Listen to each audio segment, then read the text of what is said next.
Hello friends आज के इस वीडियो में हम लोग देखने वाले हैं बिहार पुलिस की जो अपकमिंग वैकेंसी आने वाली है Bihar police and Bihar SI की। ठीक है, उसी को लेकर चलते हुए हम लोग देखेंगे आज के वीडियो में हम लोग भूगोल के 9वीं से लेकर 11वीं तक जितने भी एमसीक्यूज़ पूछे गए हैं, ठीक है, और बन सकते हैं उन सभी एमसीक्यूज़ को कवर करेंगे, क्योंकि बिहार पुलिस का जो न्यू एग्ज़ाम पैटर्न है वो 9वीं और यहाँ पर कौन सा हो गया है तो 9वीं एंड 10वीं है। ठीक है, और वैसे ही प्रश्न बन रहे हैं जैसे इस बुक में दिए हुए हैं। चलिए हम लोग स्टार्ट करते हैं। इसका पीडीएफ हमारे टेलीग्राम पर मिलेगा। टेलीग्राम चैनल का लिंक इसी वीडियो का डिस्क्रिप्शन बॉक्स में है, उसको ज़रूर से ज़रूर आप सभी ज्वाइन कर लीजिएगा। चलिए, तो पहला चैप्टर जो रहेगा हमारा भारत आकार और स्थिति, यहाँ से प्रश्न बनते हैं। चलिए, तो पहला प्रश्न है यहाँ पर, भारत के संदर्भ में नीचे दिए गए कथनों पर विचार कीजिए। पहला कथन है, भारत देश उत्तरी गोलार्ध में स्थित है और भारत का सबसे पूर्वी देशांतर 80 डिग्री 7 मिनट है। उपयुक्त में से कौन सा कथन जो है वो सत्य है?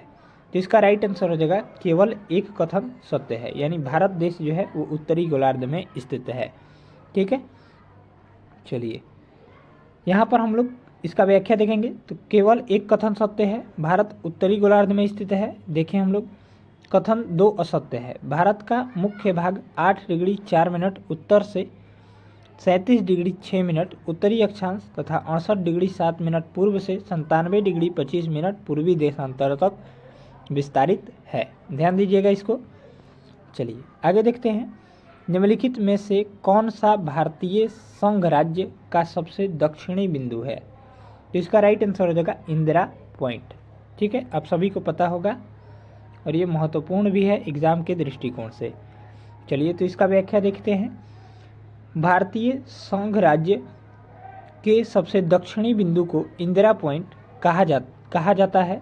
सन 2004 में सुनामी आने के कारण यह क्षेत्र जलमग्न हो गया। ठीक है, चलिए, भारतीय संघ राज्य का सबसे उत्तरी बिंदु इंदिरा कॉल है जो जम्मू कश्मीर राज्य में है।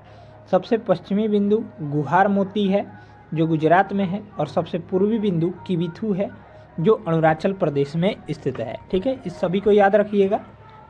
चलिए अगला प्रश्न देखेंगे, 3 नंबर सवाल, भारत के संदर्भ में नीचे दिए गए कथनों पर विचार करना है। ठीक है, तो पहला कथन है, भारत का क्षेत्रफल विश्व के कुल क्षेत्रफल का 3% है। दूसरा है, भारत का उत्तरी पूर्वी सीमा पर भ्रंशोत्स पर्वत अवस्थित है। उपयुक्त में से कौन सा कथन जो है वो सत्य दिया गया है? यहाँ पर ऑप्शन दिए गए हैं।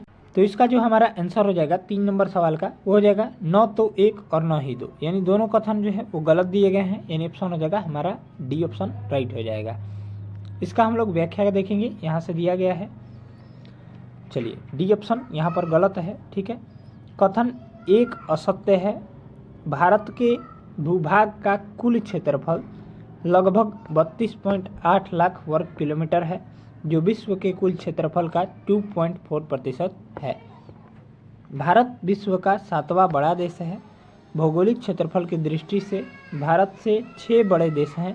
पहला है रूस, कनाडा, संयुक्त राज्य अमेरिका, चीन, ब्राज़ील और ऑस्ट्रेलिया। ठीक है, चलिए यहाँ पर नोट पॉइंट में दिया गया है, पुरानी एनसीईआरटी कक्षा 8 की भूगोल की पाठ्य पुस्तक देश और उनके निवासी भाग 3 में आकार की दृष्टि से चीन को संसार का तीसरा सबसे बड़ा देश बताया गया है। कथन 2 भी असत्य है। भारत के उत्तर पश्चिम, उत्तर तथा उत्तर पूर्वी सीमा पर नवीन वलित पर्वत जिसे हिमालय कहते हैं वो अवस्थित है। चलिए आगे देखेंगे, 4 नंबर सवाल, निम्नलिखित में से क्षेत्रफल के आधार पर भारत का सबसे बड़ा एवं सबसे छोटा राज्य क्रमशः कौन सा है? तो सबसे बड़ा जो है राजस्थान है और सबसे छोटा गोवा है। ठीक है, क्षेत्रफल के आधार पर सबसे बड़ा राज्य भारत का राजस्थान है और जबकि सबसे छोटा राज्य गोवा है। ठीक है, याद रखिएगा। चलिए अगला प्रश्न देखेंगे, 5 नंबर सवाल, पुडुचेरी केंद्र शासित प्रदेश 3 राज्यों में फैला हुआ है। इसके विभिन्न जिलों और उनकी अवस्थितियों के संबंध में नीचे दिए गए कथनों पर विचार करना है या फिर सुमेलित करना है। ठीक है, चलिए तो पहला का जो हो जाएगा वो हो जाएगा यनम जो है वो यहाँ पर 1, 2 और 3, ये तीनों जो है वो सही दिए गए हैं। ठीक है, चलिए उपयुक्त सभी युग्म जो है वो सुमेलित है यानी सही है। पुडुचेरी बंगाल की खाड़ी के पूर्व में स्थित एक केंद्र शासित प्रदेश है जो मुख्यतः 4 बिना जुड़े हुए जिलों से मिलकर बना है। ये जिले हैं पुडुचेरी, कराईकल, यनम और माहे। यनम आंध्र प्रदेश में बंगाल की खाड़ी के पास स्थित है। कराईकल तमिलनाडु में स्थित है। माहे अरब सागर केरल में स्थित है। ठीक है, चलिए अब हम लोग अगला सवाल देखेंगे 6 नंबर। निम्नलिखित में से भारत के कौन से राज्य अंतर्राष्ट्रीय सीमा के साथ समुद्री सीमा को भी स्पर्श करते हैं? तो इसका राइट आंसर हो जाएगा हमारा डी ऑप्शन 2 और 4 यानी गुजरात और पश्चिम बंगाल। ठीक है, चलिए इसका व्याख्या देखते हैं। व्याख्या दिया गया है भारत के राज्य जो अंतर्राष्ट्रीय सीमा एवं समुद्री सीमा को स्पर्श करते हैं वे गुजरात एवं पश्चिम बंगाल है।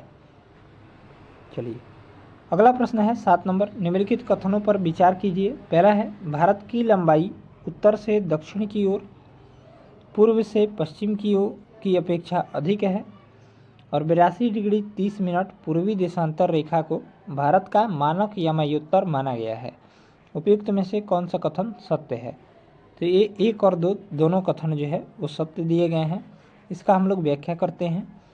भारत की उत्तर से दक्षिण तक विस्तारित दूरी 3214 किलोमीटर है। ठीक है, यानी 3214 किलोमीटर एवं पूर्व से पश्चिम तक की दूरी जो है 2933 यानी 2933 किलोमीटर है। इसको याद रखिएगा, इम्पोर्टेंट पॉइंट है। गुजरात से अरुणाचल प्रदेश के स्थानीय समय में 2 घंटे का अंतर है, अतः 82 डिग्री 30 मिनट पूर्वी देशांतर रेखा को भारत का मानक यमायोत्तर माना गया है जो कि उत्तर प्रदेश में मिर्ज़ापुर से होकर गुजरती है। चलिए नेक्स्ट प्रश्न है 8 नंबर। निम्नलिखित में से कौन से भारतीय राज्य चीन की सीमा को स्पर्श करते हैं? तो इसका राइट आंसर हो जाएगा उपरोक्त सभी, यानी जम्मू कश्मीर, सिक्किम, हिमाचल प्रदेश और उत्तराखंड चारों जो है वो स्पर्श करते हैं। चलिए ठीक है, ये वही दिया गया है, देख लेंगे। चलिए अगला प्रश्न है 9 नंबर। निम्नलिखित में से भारत के किस राज्य की तट रेखा सबसे लंबी है? ये गुजरात हो जाएगा। इम्पोर्टेंट प्रश्न है, बार बार एग्जाम में ये प्रश्न पूछा जाता है, स्टार लगा लीजिएगा। तो भारत में गुजरात राज्य की तट रेखा जो है वो सबसे लंबी है, आप सभी को पता होगा। चलिए नेक्स्ट है उत्तराखंड, उत्तर प्रदेश, बिहार, पश्चिम बंगाल और सिक्किम राज्य की सीमाएं किस देश को छूती है? ठीक है, यहाँ पर 4 ऑप्शन दिए गए हैं। चलिए तो इसका जो राइट आंसर हो जाएगा नेपाल को की सीमा को छूती है, यानी ऑप्शन हो जाएगा सी। चलिए इसका व्याख्या करते हैं, यहाँ पर दिया गया है। ठीक है, तो व्याख्या में दिया गया है उत्तराखंड, उत्तर प्रदेश, बिहार, पश्चिम बंगाल और सिक्किम राज्य की सीमाएं नेपाल को छूती है। ठीक है, चलिए 11 नंबर सवाल दिया गया है यहाँ से। निम्नलिखित में से किन राज्यों से होकर कर्क रेखा गुजरती है? नीचे दिए गए कूट का प्रयोग करके सही उत्तर चुनिए। चलिए तो यहाँ पर राइट आंसर हो जाएगा उपरोक्त सभी। ठीक है, यानी छत्तीसगढ़ से भी, त्रिपुरा से भी, मिजोरम से भी और राजस्थान से भी। ठीक है, इसका हम लोग व्याख्या करते हैं। कर्क रेखा उत्तरी गोलार्ध में भूमध्य रेखा के समानांतर 23 डिग्री 30 मिनट पर खींची गई एक काल्पनिक रेखा है। यह रेखा भारत के 8 राज्यों से होकर गुजरती है, इसको भी ध्यान में रखिएगा। कौन कौन से राज्य हैं? तो गुजरात है, राजस्थान है, मध्य प्रदेश है, छत्तीसगढ़ है, झारखंड है, पश्चिम बंगाल है, त्रिपुरा है, मिजोरम है। ठीक है, चलिए आगे के प्रश्न देखेंगे। 12 नंबर सवाल, पाक जल संधि किन 2 देशों के बीच अवस्थित है? ये भारत और श्रीलंका के बीच अवस्थित है। ठीक है, याद रखिएगा, पूछा जाता है। भारत और श्रीलंका के बीच में छोटा समुद्री रास्ता पाक जल संधि तथा मन्नार की खाड़ी अवस्थित है। ठीक है, याद रखिएगा। चलिए अब हम लोग 1 नंबर चैप्टर को कंप्लीट कर लिए और दूसरा चैप्टर जो है हमारा भारत का भौगोलिक स्वरूप, उसको हम लोग इसी वीडियो में देखने वाले हैं। चलिए बढ़ते हैं पहला सवाल की तरफ। नीचे दिए गए कथनों को ध्यानपूर्वक पढ़िए। तो पढ़ते हैं, भारतीय प्लेट गोंडवाना प्लेट से अलग होने के बाद दक्षिण की ओर प्रवाहित हुई। दूसरा है, भारतीय प्लेट और यूरेनियम प्लेट की टक्कर के परिणाम स्वरूप हिमालय पर्वत का विकास हुआ। कौन सा कथन सत्य है? तो केवल दूसरा, ठीक है, यानी ऑप्शन हो जाएगा बी। चलिए इसका व्याख्या हम लोग करते हैं।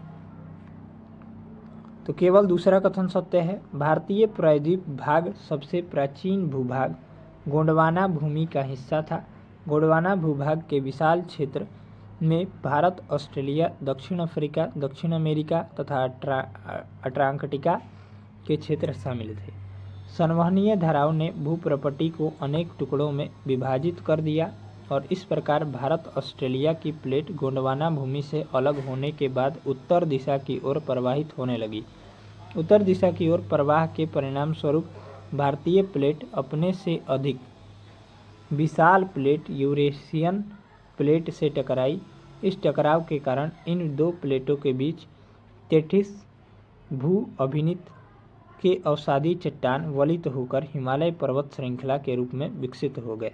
गोंडवाना भूमि प्राचीन विशाल महाद्वीप पेंजिया का दक्षिणतम भाग था, जिसके उत्तर में अंगारा भूमि थी। ठीक है, चलिए अब हम लोग दूसरा सवाल देखेंगे। भूवैज्ञानिक संरचना व शैल समूह की भिन्नता के आधार पर भारत को किन किन भूवैज्ञानिक खंडों में विभाजित किया जाता है जो भौतिक लक्षणों पर आधारित है? तो इसका राइट आंसर हो जाएगा सी ऑप्शन 1, 2 और 3, यानी प्रायद्वीपीय खंड में, हिमालय और अन्य अतिरिक्त प्रायद्वीपीय पर्वतमाला में, और सिंधु गंगा ब्रह्मपुत्र का मैदान में। चौथा नहीं होगा। चलिए इसका व्याख्या हम लोग देखेंगे। भूवैज्ञानिक संरचना व शैल समूह की भिन्नता के आधार पर भारत को 3 भूवैज्ञानिक खंडों में विभाजित किया जाता है जो भौतिक लक्षणों पर आधारित है। पहला है प्रायद्वीप खंड, हिमालय और अन्य अतिरिक्त प्रायद्वीपीय पर्वतमाला, और सिंधु गंगा ब्रह्मपुत्र का मैदान। ठीक है, चलिए नेक्स्ट है, भारत का प्रायद्वीपीय खंड मुख्यतः किन शैलों से बना है? तो इसका राइट आंसर हो जाएगा 1 और 3, यानी ग्रेनाइट, और 3 दिया गया है ना नीस से। ठीक है, चलिए इसकी व्याख्या करते हैं। भारत का प्रायद्वीपीय भाग मुख्यतः प्राचीन ग्रेनाइट व नीस से बना है। कैम्ब्रियन कल्प से यह भूखंड एक कठोर खंड के रूप में खड़ा है। अपवाद स्वरूप पश्चिमी तट समुद्र में डूबा होने और कुछ हिस्से विवर्तनिक क्रियाओं से परिवर्तित होने के उपरांत भी इस भूखंड के वास्तविक आधार तल पर प्रभाव नहीं पड़ा है। ठीक है, चलिए आगे देखेंगे हम लोग चौथा सवाल। निम्नलिखित में से कौन से क्षेत्र प्रायद्वीपीय